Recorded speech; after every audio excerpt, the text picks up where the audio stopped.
ផ្ទុយពីការដែលដោះស្រាយរករឿងទាហានថៃមេសន្តិសុខថៃរូបនេះបាទគឺគាត់ទៅជាប្តឹងលោកហ៊ុនម៉ាណែតនិងលោកហ៊ុនសែនពីរឿងថាជាអ្នកបញ្ជាទ័ពដែលធ្វើឲ្យមានការប្រយុទ្ធគ្នានៅព្រំដែននេះទៅវិញហើយការដាក់ពាក្យប្តឹងនេះគឺដោយមន្ត្រីជាន់ខ្ពស់នៃក្រុមប្រឹក្សាសន្តិសុខរបស់ប្រទេសថៃរូបនេះបញ្ជាក់ថា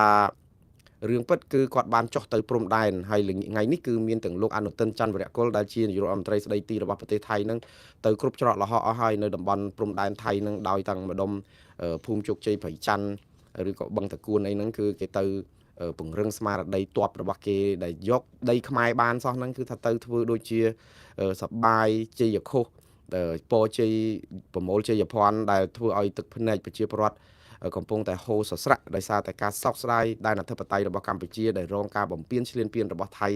ហើយមិនអាចទាន់ទាអីបានមកវិញសោះដោយការដែលចរចាហ្នឹងគឺដូចទៅសុំភ្លើងយ៉ាក់អញ្ចឹងនៅក្នុងករណីដែលលោកឧត្តមសេនីយ៍ឆាត់ឆៃបាំងឈួតបាទ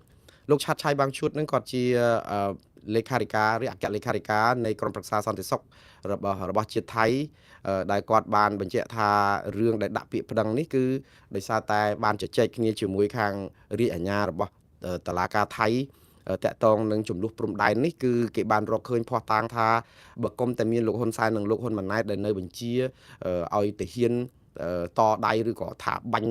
ផ្លោងដាក់ទៅប្រទេសថៃឬក៏ថាមានប្រជាតបនឹងទេគឺវាពុំមានចំនួនព្រំដែននឹងទេបាទហើយអំពើហិង្សានេះគឺគាត់ចាត់ទុកថាប៉ះពាល់ដល់ទាហានថៃប្រជាពលរដ្ឋថៃស្លាប់ប្រជាពលរដ្ឋស៊ីវិលស្លាប់ទាហានថៃអីឡាក់នឹងឡាក់រហូតដល់មានអារិភាពឬក៏ភាពជាសត្រូវបន្ទុះសារាយនឹងគ្នាហ្នឹងគឺគាត់បន្ទោសទៅលើថ្នាក់ដឹកនាំកម្ពុជាអ្វីដែលគួរឲ្យចម្លែកគឺមិនដឹងថាពាក្យបណ្ដឹងគាត់នេះដាក់ទៅតុលាការថៃនៅពេលណាឬក៏ដាក់ដោយមានអង្គហេតុអីគេខ្លះហើយចោតប្រកាន់អីគេខ្លះគឺដូចគ្នានឹងបណ្ដឹងកម្ពុជាដែលថាដាក់ទៅ ICJ កាលពីថ្ងៃទី15ខែមិថុនាដែរគឺនិយាយចោលចឹងយើងស្ដាប់មើលមកដូចជាហំហួនណាក៏ប៉ុន្តែគឺបើយកជាការបានហ្នឹងគឺដូចជាអត់មានដុំកំភួនអីសោះព្រោះអីវាដូចជាវោហាសាសដើម្បីគ្រាន់តែនិយាយស្អំចិត្តប្រជាពលរដ្ឋថៃឲ្យឃើញថាគេធ្វើអីគេខ្លះអញ្ចឹងណាហើយចំពោះខ្ញុំគិតថារឿងនេះគឺជារឿងអត់ប្រយោជន៍ច្រើនជាងព្រោះអីហើយក៏អត់ខុសគ្នាពីអត់ប្រយោជន៍ខាងភាគីកម្ពុជាដែលថាដាក់ទៅ ICJ ហើយអត់ដាក់វិញឬក៏មិនដឹងនៅណានឹងដូចគ្នាអត់មានខុសគ្នាទេពីអ្នកហ្នឹងគាត់ថាថៃហាក់បីដូចជាមានប្រៀបជាងខ្មែរត្រង់ថាគេមានតឡាការគេគឺគេដាក់ពាក្យប្តឹងអញ្ចឹងជាហោហែមែនគឺប្តឹងថ្នាក់ដឹកនាំយើងប្តឹងអីចេះអញ្ចោះអីប្តឹងទាសំណងនេះសំណងនោះអីចឹងតែកម្ពុជាយើងសូម្បីតែតឡាការកម្ពុជាយើងក៏អត់ដែលដាក់ប្តឹងដែរអាគេបាញ់ស្លាប់លោកសួនរោនក៏តែមិនដាក់ប្តឹងអាគេបាញ់ស្លាប់ខ្មែរយើងម្នាក់នៅភូមិជោគជ័យលោកបួសក្នុងប្រមាណអ្នកទេបាញ់ឡងសោះខ្លួនក្របលុញក្របកស៊ូក្របចពីមអីក៏ដោយនឹងផ្សែងពុលផ្សែងអីហ្នឹងគឺថាលបួសគ្រាយកទៅទុកទៅកសាងសំណុំរឿងស្ងាត់បាត់ឈឹងអីចឹងទៅតែថៃគេកសាងសំណុំរឿងគេដាក់ប្តឹងដើម្បីអីបានសមានចិត្តពីប្រជាពលរដ្ឋថៃថាយ៉ាងហោចណាស់ក៏គេដាក់ប្តឹងដែរប៉ុន្តែអ្វីដែលជាចំណុចខ្សោយរបស់ថៃមួយហើយដែលជាដែលខ្មែរយើងតែជាអ្នកកាន់សន្លឹកបៀអាត់នឹងកាចាស់ដើម្បីលេងបានណាគឺរឿងតាក់ទងនឹងតឡាការអន្តរជាតិថៃបានតែអែបនៅក្នុងតឡាការថៃបោកបន្លំប្រលឹមបន្លំអីហ្នឹងថាដាក់ពាក្យប្តឹងស្អីយើងប្តឹងមេដឹកនាំខ្មែរលោកហ៊ុនសែនលោកហ៊ុនម៉ាណែតទៅតុលាការថៃរួចចុះលោកហ៊ុនសែនលោកហ៊ុនម៉ាណែតជាមេដឹកនាំកម្ពុជាហ្នឹងទៅតុលាការថៃទៅកាត់ទោសស្អីគេកើតព្រោះដែនអធិបតេយ្យពីរខុសគ្នាហ្នឹងអ្នកណាដែលទៅបញ្ជូនខ្លួនទៅឲ្យចូលខ្លួនឲ្យថៃកាត់កុំថាឲ្យដល់មេដឹកនាំប្រទេសសូម្បីតែលោកពេជ្រកំស្រិនហើយនឹងលីរតនៈរស្មីចូលដៃគ្នាសម្រាប់លោកលឹមកំយ៉ាកដាលថ្ងៃត្រង់អាម៉ាស់ជាតិសាសខ្មែរនេះយ៉ាងចំហពេញឆាកអន្តរជាតិផងគេមិនតឹងចាត់ការស្អីផងរួចចំរំថ្នាក់ដឹកនាំដូចជាថៃ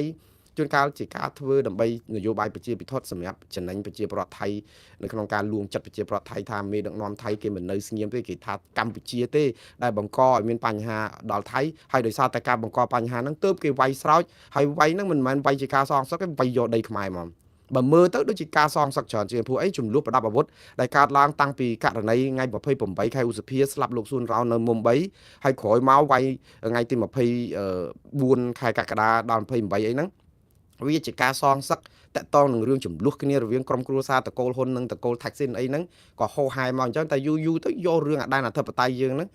វាយយកដីយើងមែនតែនហ្មងថៃហ្នឹងណាខូចអញ្ចឹងបាទតែពេលយូរក៏កាយអារឿងនយោបាយលោកឡំជាមួយរឿងអធិបតេយ្យដេកផ្សំដួលលមូលផ្សំក្រិចវាយខ្មែរទ្រាំបានចិត្ត គឺឥឡូវហ្នឹងអ្នកដែលខូចខាតរាំងដំណំគឺខ្មែរយើងតែទៅវិញហើយគេចោទយើងថាជាអ្នកប្រព្រឹត្តចឹងទៅបាទមានតែប្រវត្តិសាស្ត្រទេឬពេលវេលាទេដែលអាចបកស្រាយរឿងហ្នឹងបានប៉ុន្តែខ្ញុំមិនឆ្ងល់រឿងមេសន្តិសុខថៃរឿងប្តឹងរឿងមិនប្តឹងខ្ញុំអត់មានឆ្ងល់ទេព្រោះអីអានេះគឺជានយោបាយស្រុកគេហ្នឹងគេធ្វើតែអញ្ចឹងទេពួកគេមានតឡាការគេមានអីប៉ុន្តែយើងអត់ដែលបានដាក់ប្តឹងគេទេប៉ុន្តែឥឡូវយើងស្លេះរឿងអារឿងប្តឹងមិនប្តឹងហ្នឹងមកនិយាយពីរឿងចូលរកសន្តិភាពរកអី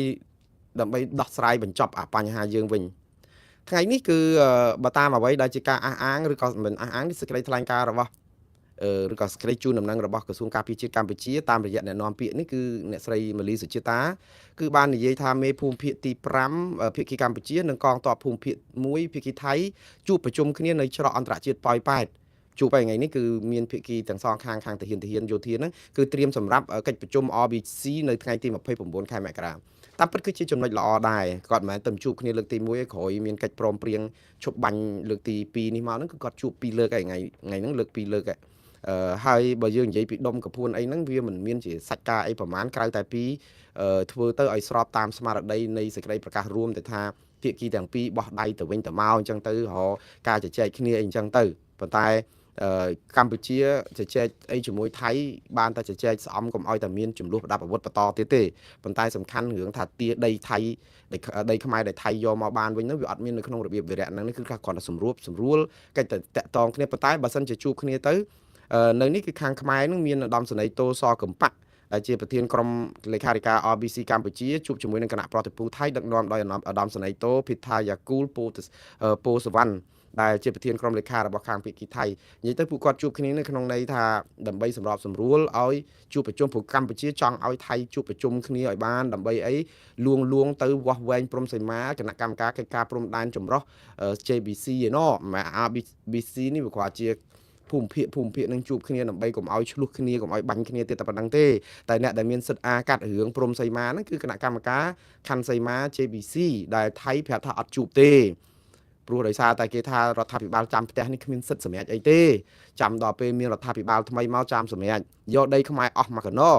ដល់ពេលសុំជួបចរចានិយាយពីរឿងវាស់ព្រំខណ្ឌសីមាថៃគេថាគេអត់មានសិទ្ធិសម្រេចអីផងចាំឲ្យ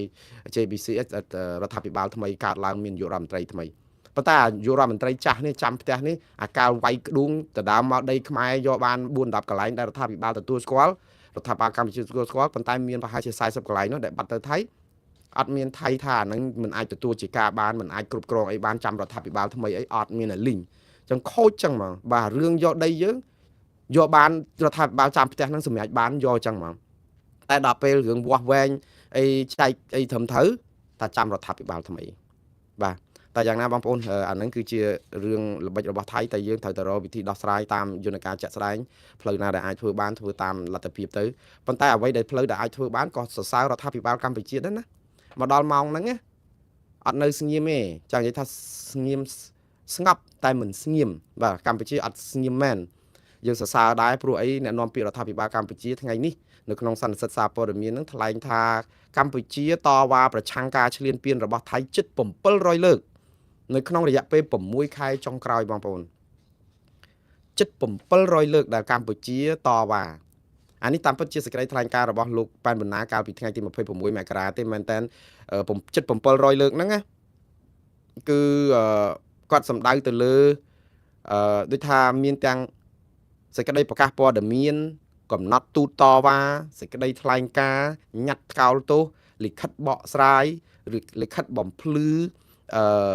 សំណើបន្ទាន់ការមិនទទួលស្គាល់ក្តីជូនដំណឹងនិយាយទាំងអស់ហ្នឹងគឺសរុបទៅប្រមាណជា700លើកបងប្អូនគឺគាត់ធ្វើមែនខ្ញុំឃើញរដ្ឋាភិបាលយើងគឺខំប្រឹងធ្វើគ្រប់បែបយ៉ាងលទ្ធភាពដែលអាចធ្វើទៅបានតែដល់តែពេលយើងឃើញចំនួនដល់ទៅជិត700លើកហើយអត់ទាន់មានបានប្រយោជន៍អីសោះអានេះខ្ញុំអត់ដឹងថាតើយើងគួរតែបន្តធ្វើអញ្ចឹងដដែលទៀតឬក៏យ៉ាងដូចម្ដេចទេព្រោះធម្មតាទ្រឹស្ដីរបស់លោក Albert Einstein គាត់និយាយថានៅពេលដែលយើងធ្វើអ្វីដដែលហើយរំពឹងថាបានលទ្ធផលថ្មីនោះគឺជាអំពើឆ្កួតលីលាខ្ញុំអត់និយាយថាអ្វីដែលរដ្ឋាភិបាលធ្វើហ្នឹងគឺជាអំពើឆ្កួតលីលាទេខ្ញុំអត់បានចោទប្រកាន់ពួកគាត់ថាដូច្នេះខ្ញុំចង់និយាយថា អ្វីក៏ដោយតែយើងធ្វើដដែលហើយអត់បានលទ្ធផលហើយយើងនៅបន្តធ្វើដដែលទៀតនេះគឺជាអំពើឈួតលីលាទៅតាមទ្រឹស្ដីរបស់គេនឹងហើយព្រោះអីអ្វីក៏ដោយតែយើងធ្វើអត់បានផលយើងមិនអាចធ្វើដល់ទៅ700លើកបានទេយើងត្រូវតែធ្វើតាមមួយលើកពីរលើកយើងត្រូវដូរយុទ្ធសាស្ត្រភ្លាមត្រូវធ្វើអីផ្សេងទៀតដែរមិនអញ្ចឹងហ៎បើយើងធ្វើដដែលហើយបានលទ្ធផលមានតែវិធីដដែលបំផ្លាញគណៈបកសង្គ្រោះជាតិនឹងចាប់អ្នកឃុំឃាំងដាក់អ្នកសកម្មជនខ្មែរគ្នាឯងដាក់គុកដោយប្រើចោតអាបត្តិញុះញង់តើដែលយើងធ្វើដដែលហើយបានលទ្ធផលជាផ្លែផ្កាហើយកុំចាំបាច់ដូរព្រោះឲ្យតែស្អីញុះញង់ចាប់ដាក់គុកបានទាំងអស់អានឹងមានប្រសិទ្ធភាពរដ្ឋាភិបាលកម្ពុជាគួរតែធ្វើដដែលប៉ុន្តែភាពឈួតលីលាមួយទៀតដែលយើងគិតថាការធ្វើដដែលរបស់រដ្ឋាភិបាលហើយរំពឹងតែលទ្ធផលថ្មីហ្នឹងគឺយើងចាប់អ្នកគេដាក់គុកដដែលហើយមានអង្គការសហជីវជាតិរិះគន់យើងដដែលយើងអត់ដូរដដែលហើយរំពឹងថានឹងមានអីប្រសើរអាហ្នឹងបានជាភាពឈួតលីលាព្រោះអីយើងធ្វើអញ្ចឹងចាប់គេដាក់គុកគេចោទប្រកាន់គេកោតទោសហើយឲ្យដោះដូរឲ្យកែប្រែយើងអត់កែប្រែយើងដោះសារដដែលយើងដោះស្រាយអត់ដោះស្រាយយើងការពារអត់និយាយការពិតដល់ពេលអញ្ចឹងទៅសហគមន៍អន្តរជាតិគេនៅតែថ្កោលទោសគេនៅតែផ្ដាច់ជំនួយគេនៅតែមិនជាមិត្តរបស់យើងគេនៅតែទុកយើងឲ្យឯកោហើយទៅយើងចាប់ផ្ដើមទៅរករឿងអីបើយើងអត់បានធ្វើអីប្លែកពីហ្នឹងផងដូច្នេះអាអំពើដដែលនេះហើយច្រើនលើកច្រើនគ្រានេះខ្ញុំអាណិតរដ្ឋាភិបាលកម្ពុជាខ្លោចចិត្តដែរហេតុអីបានជារដ្ឋាភិបាលកម្ពុជាជ្រើសរើសវិធីដដែលហើយអត់បានលទ្ធផលអីសោះក្នុងរយៈពេលជិត700លើកបងប្អូននេះមិនមែនជារឿងប្លែកលើកទី1ទេណាដែលយើងនិយាយថាគាត់ធ្វើដដែលជិត700លើកមានអាថ្កោលទោសមានអាក្តីថ្លែងការណ៍មានអាញ៉ាត់មានអាលិខិតបកស្រាយមានអាលិខិតអំពាវនាវលិខិតអីលាក់ហ្នឹងគឺសេចក្តីជូនដំណឹងប្រកែកដាច់អហង្ការមិនអាចទទួលយកបានចំណុចអីលាក់ហ្នឹងគឺតែអញ្ចឹងរហូតក៏ប៉ុន្តែអ្វីដែលគួរឲ្យប្លែកហើយមិនធ្វើគឺការប្តឹងទៅតុលាការយុត្តិធម៌អន្តរជាតិនិងតុលាការព្រហ្មទណ្ឌអន្តរជាតិនេះគឺជារឿង700លើកដែលយើងធ្វើអត់ប្រយោជន៍ចង់និយាយចឹងណាព្រោះអីបើសិនជាប្តឹងទៅតុលាការអន្តរជាតិតែម្ដងឬក៏ ICC ម្ដង ICJ តែម្ដងគឺតែ2ដងហ្នឹងណាគឺស្មើនឹងអានេះ700គុណនឹង2ដង1400លើកចង់និយាយថាទម្ងន់ណាអញ្ចឹងអា700លើកហ្នឹងគឺយើងធ្វើគេហៅពិធីសារ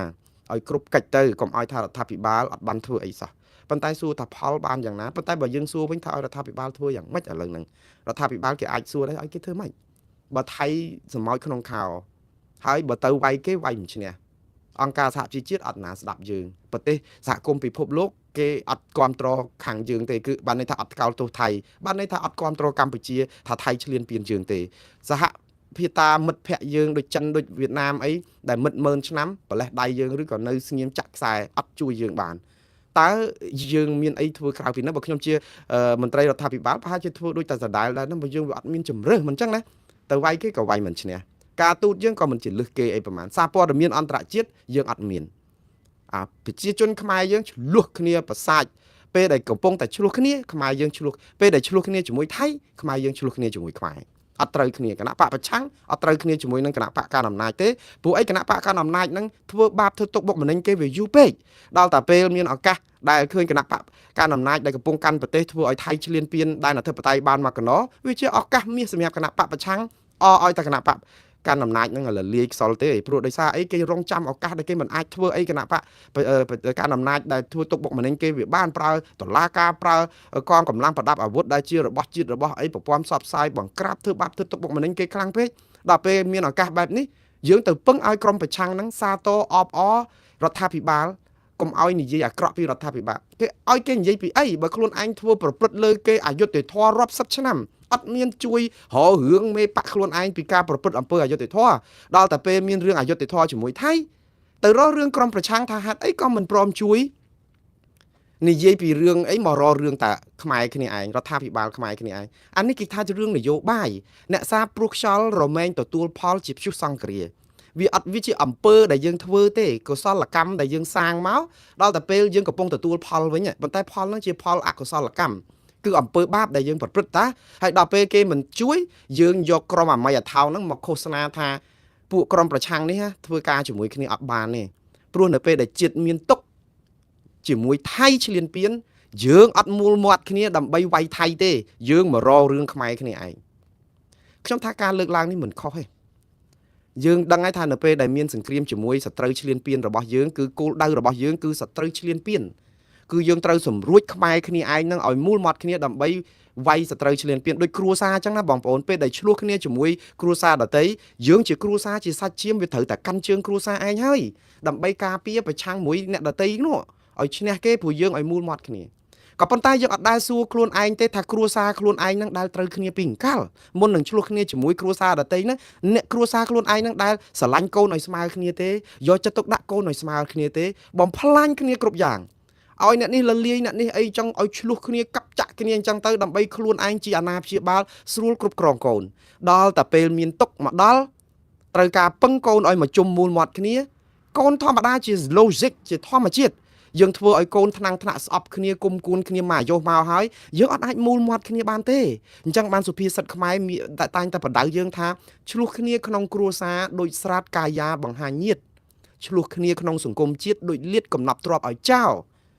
ឥឡូវយើងឆ្លោះគ្នាក្នុងគ្រួសារយើងហែកស្រាតកាយាបង្ហាញញាតហើយយើងជេរបតិចផ្ដាសាកកកកាយគ្នាឯងនឹងគឺថាអស់អាលីងឲ្យញាតគេដឹងអស់អារឿងកលៈកលឹកកលៀតក្រុមគ្រួសារយើងដល់តែពេលសង្គមជាតិ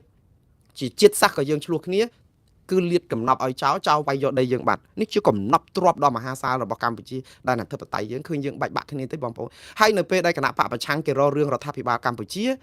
ដែលដោះស្រាយបញ្ហាមិនបានគឺជាឱកាសមាសរបស់គេនៅក្នុងការដែលគេប្រាប់ថាយើងធ្វើបាបគេអស់លោកដែលរិះគន់ក្រុមប្រឆាំងដែលមិនមើលអីសោះនេះនៅពេលដែលឆ្លោះគ្នាជាមួយថៃតាមពិតក្រុមប្រឆាំងដើម្បីផ្ដល់ភាពយុត្តិធម៌ឲ្យពួកគាត់ក៏បាននិយាយអំពីអំពើឈ្លានពានរបស់ថៃគ្រប់ម៉ាត់ដែរទេគ្មានឃើញមន្ត្រីបកប្រឆាំងណាមិនថ្កោលទោសថៃណាទេឃើញគាត់ថ្កោលទោសតវ៉ាសុំឲ្យថៃដកទ័ពសុំឲ្យសន្តិភាពសរសេរលិខិតអីទៅលោកត្រាំទៅសហគមន៍អន្តរជាតិអីដើម្បីថ្កោលទោសថៃដើម្បីអីហ្នឹងគាត់ធ្វើមកកណក៏ដឹកតែអស់លោកមើលអត់ឃើញប៉ុន្តែបើអស់លោកវិញនៅក្នុងស្រុកវិញនៅពេលដែលគេធ្វើបាបធ្វើទុកបុកម្នេញខ្មែរគ្នាឯងជាពិសេសគណៈបកប្រឆាំងសង្គ្រោះជាតិអីហ្នឹងរំលាយខុសច្បាប់រដ្ឋធម្មនុញ្ញខុសអីគេធ្វើអីក៏បានអស់លោកដេកលក់ឆឹងមិនត្រឹមតែដេកលក់ឯណាគឺអាចជ័យធ្លាក់ទឹកតែស្ក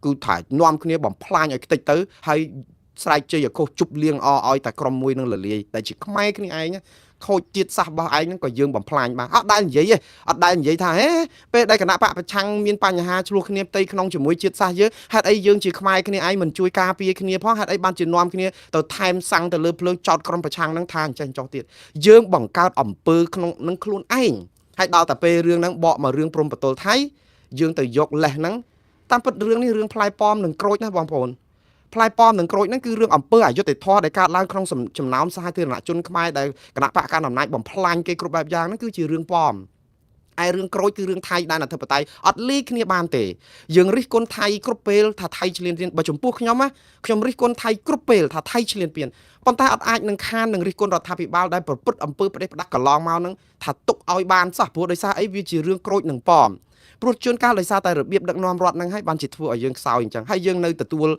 ថាអូល្អហើយមិនអីទេគេខំប្រឹងធ្វើមិនធ្វើបានតែប៉ុណ្្នឹងវាមិនមែនអញ្ចឹងទេរដ្ឋាភិបាលគឺជាការទទួលខុសត្រូវបើយើងធ្វើមិនកើតយើងទុកឲ្យអ្នកណាគេធ្វើទៅហើយទទួលថាជាកំហុសឆ្គងហើយយើងបន្តដំណើរទៅវិញតើយើងកែរចនាសម្ព័ន្ធឬកែតម្រង់យ៉ាងម៉េចដើម្បីឲ្យយើងមានព្រៀបមានថាហើយមកដល់ម៉ោងហ្នឹងគឺយើងត្រូវការឲ្យមានការបង្រួបបង្រួមជាតិក៏យើងធ្វើមិនបានបង្រួបបង្រួមជាតិនឹងមានដែរទៅឲ្យក្រុមលលកតាក់គ្នាអញ្ចឹងមកយកមកចោះចូលសុំទោសក្រាបលូនអោបថើបអីអញ្ចឹងទៅតែក្រុមណាដែលមកយកទៅសងក្បាលមិនជាប់មេឃជើងមិនជាប់ដីអីអញ្ចឹងបលិមបឡំទៅបកប្រឆាំងតិចបកការអំណាចតិចទៅរត់មកអីអញ្ចឹងទៅយកអាហ្នឹងជាលេសថាជាការផ្សះផ្សាជាតិអីអញ្ចឹងតែការពិតដុំកំភួនក្រុមគណៈបកប្រឆាំងដូចជាមន្ត្រីបកប្រឆាំងជាច្រើនជាប់ទោសមកកណកដឹកទៅស្រុកខ្មែរវិញអំពាវនាវសុំចូលទៅយ៉ាងម៉េចក៏អត់ឲ្យចូលគឺដូចថាវាជាទឹកនឹងប្រេងខ្លួនឯងអត់ដែលផ្សះផ្សាហ្នឹងបានផងឲ្យទៅពឹងគេឲ្យផ្សះផ្សាខ្ញុំជឿថាអានេះគឺជាការពិបាកមែនតើនៅពេលដែលយើងអប់រំមនុស្សថាកុំឲ្យជក់បារីខ្លួនឯងមួយថ្ងៃ3កញ្ចប់ហ្នឹងតើយើងទៅបដៅគេយ៉ាងម៉េចនៅពេលដែលយើងណែនាំប្រាប់ថាផឹកស្រាខូចថ្លើមយើងដកមេរាល់ព្រឹកអត់មានទេសវឹងខុបពីល្ងាចសវឹងអស់ចិត្តព្រលឹមឡើងដាក់ទឹកតែកន្លះផ្តិលសវឹងមួយសាទៀតព្រោះអាជាតិស្រាហ្នឹងវានៅក្នុងពេញខ្លួនហើយយើងទៅប្រាប់គេថាកុំផឹកស្រាវាមិនល្អប៉ះពាល់សុខភាពវាពិបាកណាស់បងប្អូនដូច្នេះយើងធ្វើអីក៏ដោយយើងត្រូវមើលពីខ្លួនឯងទៅមុននឹងប្រាប់ថាតើគេយ៉ាងម៉េចហើយអ្នករិះគន់របស់រដ្ឋាភិបាលដែលជាឃោសនិករបស់រដ្ឋាភិបាលកម្ពុជាអស់លោកបន្តរិះគន់ទៀតទៅអត់អីទេវាជាការងារអាជីពរបស់អស់លោកទៅហើយនៅក្នុងការដែលចេះតែនាំគ្នាថាអញ្ចឹងទៅដើម្បីឲ្យមានភាពព្រោះ ហើយយូរមកយកមួងណារ៉េតហ្នឹងទៅប្រៀបធៀបជាមួយបុគ្គលនេះបុគ្គលនោះថាខ្ញុំនឹងជាអ្នកផ្សាយព័ត៌មាននិយាយក្នុងការកាន់ជើងថៃវាយប្រហាររដ្ឋាភិបាលកម្ពុជាអស់លោកប្រឹងទៀតទៅអស់លោកក៏មើលអ្វីដែលជាសច្ចយុត្តិធម៌អំពើពិតថាអ្វីដែលរដ្ឋាភិបាលកម្ពុជាបានធ្វើខ្ទេចខ្ទីប្រព័ន្ធប្រជាធិបតេយ្យសិទ្ធិមនុស្សពីមុនមកអត់ដែលថ្កោលទោសមួយម៉ាត់អស់លោកទម្លាក់ចោលទាំងអស់ដល់តែពេលមានរឿងអីជាមួយថៃរដ្ឋាភិបាលដែលអសមត្ថភាពក្នុងការទប់ទល់កុំឲ្យថៃវ័យដែនអធិបតេយ្យរបស់ខ្មែរដោយសារប្រព័ន្ធដឹកនាំរដ្ឋមកជួយស្អំរដ្ឋាភិបាលដែលរំលោភបំពានសិទ្ធិមនុស្សយ៉ាងមកកណកដឹកហើយទៅមករករឿងគេដែលនិយាយអំពីភាពអសមត្ថភាពរបស់រដ្ឋាភិបាលថាគេនឹងនិយាយរិះគន់រដ្ឋាភិបាលបុណ្យនិងបាបវាអត់លាយចូលគ្នាបានទេអញ្ចឹងបានថាយើងទាំងអស់គ្នាគួរមានគុណធម៌មួយគឺត្រូវមានការចេះទទួលស្គាល់ការពិតអាហ្នឹងបានយើងអាចឲ្យប្រទេសកម្ពុជានឹងវារីកចម្រើនបើយើងនៅតែខ្លាចទៅជាឧបករណ៍ជាសត្វសេករបស់រដ្ឋាភិបាលធ្វើអីក៏មិនចេះខុសហើយប៉ុណ្ណានៃថៃយកដីយើងអស់ដល់ទៅ20 30 40ឥឡូវ40កន្លែងក៏យើងនៅតែថាមិនអាចរិះគន់រដ្ឋាភិបាលបានទេត្រូវតែរិះគន់ថៃគេរិះគន់អស់ចិត្តអីតាថៃគេថ្កោលទោសអស់ចិត្តអីតារឿងដែលសំខាន់គឺរដ្ឋាភិបាលកម្ពុជានឹងអត់ទាំងដាក់ប្តឹងទៅតុលាការយុត្តិធម៌អន្តរជាតិផងទៀតឥឡូវយើងតវ៉ាយើងស្អីថ្កោលទោសថៃ700លើកតើបានផលអីយើងអត់មានបានផលអីទាំងអស់ក្រៅតែពីអង្គុយសុំអង្វរគេឲ្យមកចរចាមកវាស់ព្រំដែនមកវាស់អីហ្នឹងវាអត់មានអីទៅលើហ្នឹងហើយ700លើកដែលលោកអ្នកនាំពាក្យរដ្ឋាភិបាលលើកឡើងនេះមិនមែនជារឿងភ្ញាក់ផ្អើលទេបងប្អូនកាលពីខែមិថុនាណាថ្ងៃ10ខែមិថុនាលោកទាសីហាដែលជារដ្ឋមន្ត្រីក្រសួងការពារជាតិកម្ពុជាប្រាប់ថាថៃបំពេញឈ្លានពានអនុសារណៈនៃការយោគយល់គ្នា MOU ឆ្នាំ2000ណារហូតមកដល់ខែមិថុនាឆ្នាំ2025ជិត700លើកដែរបងប្អូន600ខ្ញុំអានឲ្យច្បាស់ដើម្បីកុំឲ្យថាវាខុស600ជិត700ដងលោកទាសីហាថា695លើកខ្ញុំដកស្រង់ភាសាគាត់ទាំងស្រុងថាចេះថៃបំពេញព្រំដែនខ្មែរ695លើកនិងបំពេញជាហោហែតាំងពីមាន MOU ឆ្នាំ2000នេះបើតាមការអះអាងរបស់គាត់កាលពីសន្ទុះថ្ងៃ20ខែមិថុនាឆ្នាំ2025លោកបន្តថារឿងចរចាព្រំដែននឹងទៅមុខមិនរួចទេឬក៏មិនបានការនោះឡើយកុំថាឡើយ10ឆ្នាំ100ឆ្នាំឬ1000ឆ្នាំទៅមុខទៀតត្បិតថៃប្រើផែនទីឯកតោភាគីគូសដោយខ្លួនឯងຂະຫນាត1លើ50,000ហើយកម្ពុជាយោងលើផែនទីសន្ធិសញ្ញាបារាំងសៀមឆ្នាំ1907ຂະຫນាត1លើ200,000សារនេះរត់តែបញ្ជាក់ថាមានតែយន្តការអន្តរជាតិទេមិនចឹងបងប្អូនគាត់ថាទៅចរចាជាមួយថៃ100 1000ឆ្នាំទៀតក៏តែមិនបាននេះគឺជារដ្ឋមន្ត្រីក្រសួងការពារជាតិកម្ពុជានេះអ្នកកាន់ទ័ពប្រាប់យូរហើយតាំងថ្ងៃ20ខែមិថុនាមកថាថៃឈ្លានពានយើងជិត700ដងអត់ដែលប្តឹងគេហើយឥឡូវយើងមកតវ៉ាជិត700ដងទៀត1400ដងហើយនេះអត់បានប្រយោជន៍អីទេអត់ប្តឹងគេតាមបានន័យថាយ៉ាងម៉េចឥឡូវនេះខ្ញុំសរសើរលោកកែវឈៀទៅវិញដែលជាតំណាងកម្ពុជានៅអង្គការសហជីវជាតិតំណាងកម្ពុជានៅអង្គការសហជីវជាតិលោកលើកឡើងចេះនៅថ្ងៃទី26ខែមករាឆ្នាំ2026នេះគឺនៅពេលដែលចូលរួមនៅក្នុងគេហៅកិច្ចពិភាក្សាបើកចំហជាន់ខ្ពស់សម្រាប់ខែមករារបស់ក្រុមប្រឹក្សាអង្គការសហជីវជាតិស្ដីពីការបញ្ជាក់ឡើងវិញនៅនីតិរដ្ឋអន្តរជាតិឬក៏ហៅថាដំណើរឆ្ពោះទៅរកការស្ដារឡើងវិញនៅសន្តិភាពយុត្តិធម៌និងពហុភាគីនិយមដែលធ្វើនៅទីស្នាក់ការកណ្ដាលអង្គការសហជីវជាតិនៃបរិយាញូវយ៉កលោកកៅជាដែលជាតំណាងអចិន្ត្រៃយ៍របស់កម្ពុជានៅអង្គការសហជីវជាតិលោកលើកឡើងរឿងមួយដែលគិតថាខ្ញុំសូមសរសើរគឺលោករំលឹកភាគីទាំងអស់ដែលចូលរួមនៅក្នុងកិច្ចពិភាក្សានៅចំណុចមួយដែលជាចំណុចគោលហើយដែលជាចំណុចដែលជាវិធីដោះស្រាយដោយសន្តិវិធីមិនត្រូវការឆ្លោះគ្នាសូម្បីតែបាញ់តែមួយគ្រាប់ក៏អត់ផងនោះគឺអី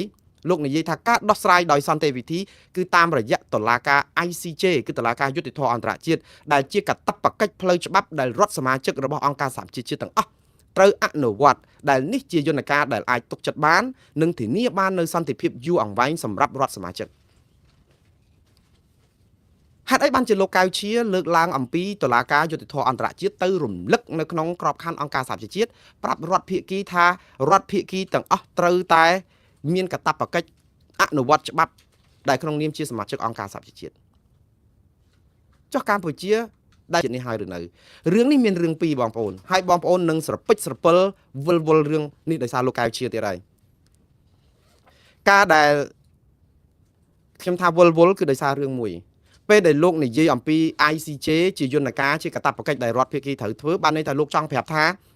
យើងនាំគ្នាប្តឹងទៅតុលាការយុតិធធអន្តរជាតិគឺចង់ឲ្យប្រាប់ថាកម្ពុជាបានអនុវត្តកាតព្វកិច្ចរបស់ខ្លួនទៅហើយគឺប្រហែលខ្ញុំអត់មានគាត់និយាយក្នុងនេះខ្ញុំសន្និដ្ឋានទេគាត់ចង់ផ្ញើសារហ្នឹងប្រហែលជាអាចចង់និយាយថាកម្ពុជាបានអនុវត្តកាតព្វកិច្ចរបស់ខ្លួនហើយកាលពីថ្ងៃទី16ខែធ្នូសំទោសខែមិថុនាឆ្នាំ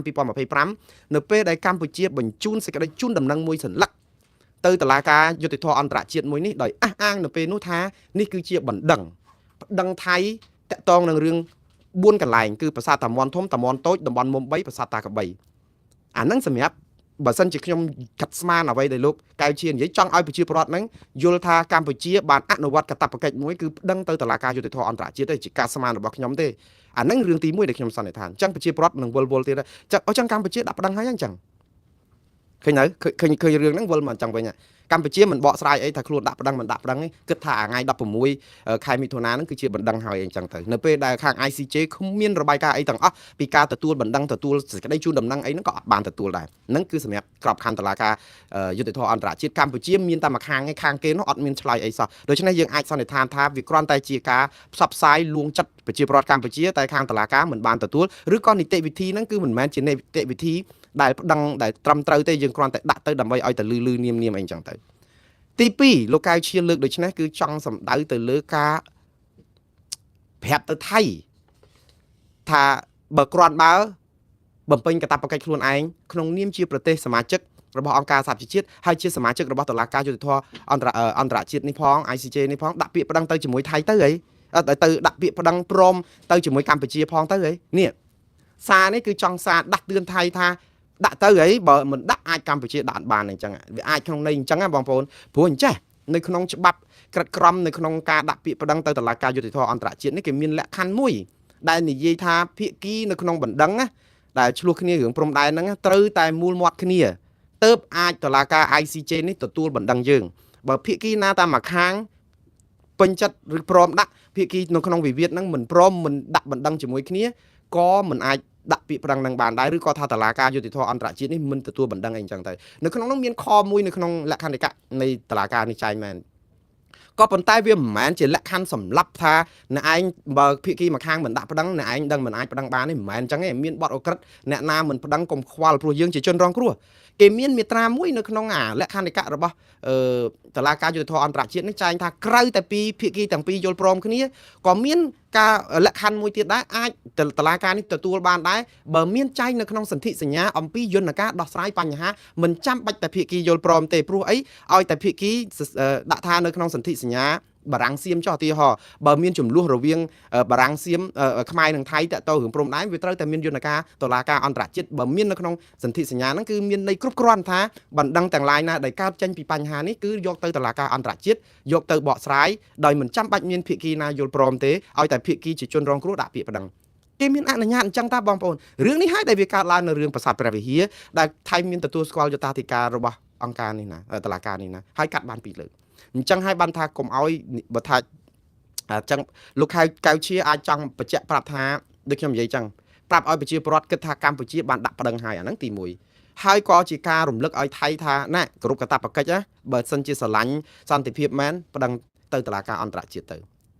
បបួលថៃទៀតហើយប៉ុន្តែយើងអត់ចាំបាច់បបួលទេតែយ៉ាងណាខ្ញុំនៅតែគិតថាដំណោះស្រាយតុលាការយុតិធធអន្តរជាតិនេះគឺជាដំណោះស្រាយដ៏ត្រឹមត្រូវបំផុតដែលយើងគួរតែធ្វើបានព្រោះលោកទាសីហាដែលជារដ្ឋមន្ត្រីក្រសួងការពារជាតិបាននិយាយឲ្យថា100ឆ្នាំ1000ឆ្នាំទៀតក៏ចរចាជាមួយថៃអត់ត្រូវដែរបើយើងប្រើផែនទី2ខុសគ្នាហើយទៅស្ដាប់សម្ដីគាត់ឡើងវិញទៅហើយយើងមករករឿងដដែលហ្នឹងឥឡូវនេះយើងមកបបួលថៃឲ្យប្រើយន្តការ JBC ថៃគេងឿកទៅទៀតសូម្បីតែថៃដឹងថាប្រើយន្តការ JBC គេប្រើផែនទីខ្នាត1លើ50,000គេបានស៊ីផុយក៏ដោយហ្នឹងក៏គេងឿកថាអត់ទេចាំរដ្ឋាភិបាលថ្មីកើតឡើងចឹងទៅដើម្បីអីទុកពេលឲ្យតែហ៊ានថៃជីកលេនដ្ឋានសង់ផ្លូវជួសជុលប្រាសាទកសាងហេដ្ឋារចនាសម្ព័ន្ធដាក់រូបបដិមាលាក់នឹងលាក់ឈូសឲ្យអស់ខ្ទេចខ្ទីអស់ទៅនៅពេលដល់ថ្ងៃជជែកគ្នាអង្គទៅជាបាយថៃគេថាទេអត់ទេរួចរាល់អស់ហើយអញ្ចឹង